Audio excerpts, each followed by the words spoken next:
Après ce reportage sur la Gambie, nous revenons en Côte d'Ivoire. Et en Côte d'Ivoire, on a toujours pour habitude en Afrique d'écouter des leaders parler sans mettre en pratique ce qu'ils disent. C'est ce qui a souvent éloigné la jeunesse de la politique.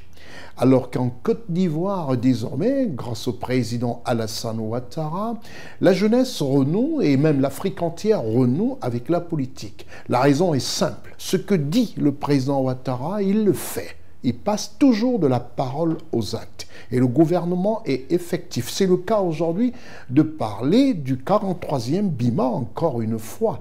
Il avait annoncé lors de son discours, comme je vous l'ai dit tantôt au début de cette émission, il avait annoncé lors de son discours à la nation le 31 décembre dernier. Chose effective. Et le jeudi 20 février 2025, la rétrocession du 43e BIMA était chose effective, avec la présence du ministre d'État, ministre de la Défense de Côte d'Ivoire, M. Téné Birahima Ouattara. Grâce à Ousmane Coulibaly, Eddy Lévy-Vaughan, Marcel Bassoulé, nous avons un reportage sur cette rétrocession.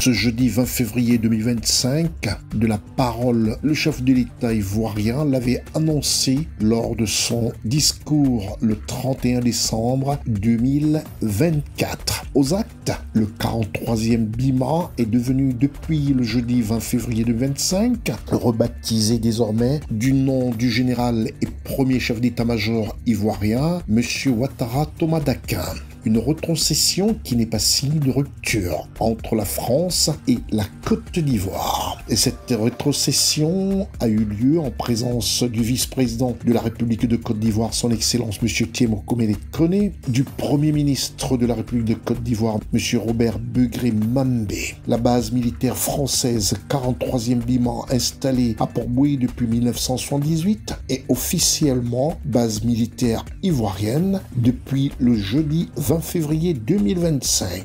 Et tout ceci dans une ambiance cordiale entre Français et Ivoiriens et bien sûr une fierté pour l'armée de Côte d'Ivoire, dont les postes sentinelles ont reçu leurs premiers occupants ce jour. La sécurité du camp militaire Ouattara Toumadakin depuis le jeudi 20 février est désormais la responsabilité de l'armée ivoirienne. Le drapeau national ivoirien subit seul la levée sous le regard admiratif de tout le gotha politique ivoirien et français présents, ainsi que les forces respectives des deux pays, des images immortalisées par la presse nationale et internationale. CNN et CWeb Info, fiers de vivre ce grand moment, inscrit à l'encre indélébile dans l'histoire de la Côte d'Ivoire. C'est alors que M. Sébastien Lecornu, ministre français des Armées, et son homologue ivoirien, ministre d'État, ministre de la Défense de Côte d'Ivoire, M.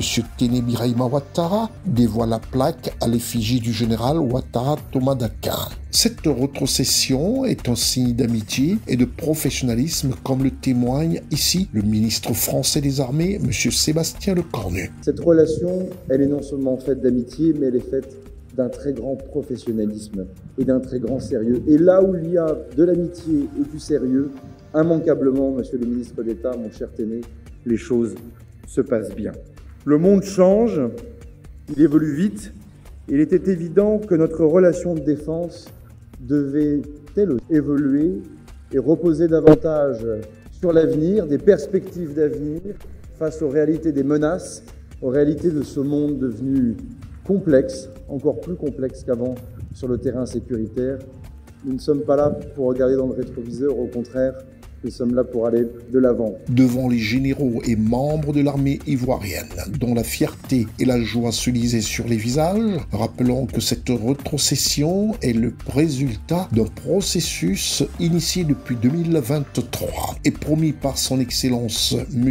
Alassane Ouattara dans son discours du 31 décembre 2024 à la nation ivoirienne. C'est alors qu'aux bonnes civilités, le ministre d'État, ministre de la Défense de Côte d'Ivoire, M. Téné Birahima Ouattara, fait preuve d'une nouvelle étape stratégique de coopération entre la Côte d'Ivoire et la France. L'acte de ce jour est une invitation à poursuivre cette coopération stratégique à travers le renforcement de nos échanges, le partage de nos expériences et l'élaboration d'accords techniques adaptés aux réalités contemporaines. En recevant les installations de ce camp rebaptisé Général Thomas Dakin, les forces armées de Côte d'Ivoire s'engagent à en faire un centre d'excellence, symbole de discipline, de formation et de modernisation.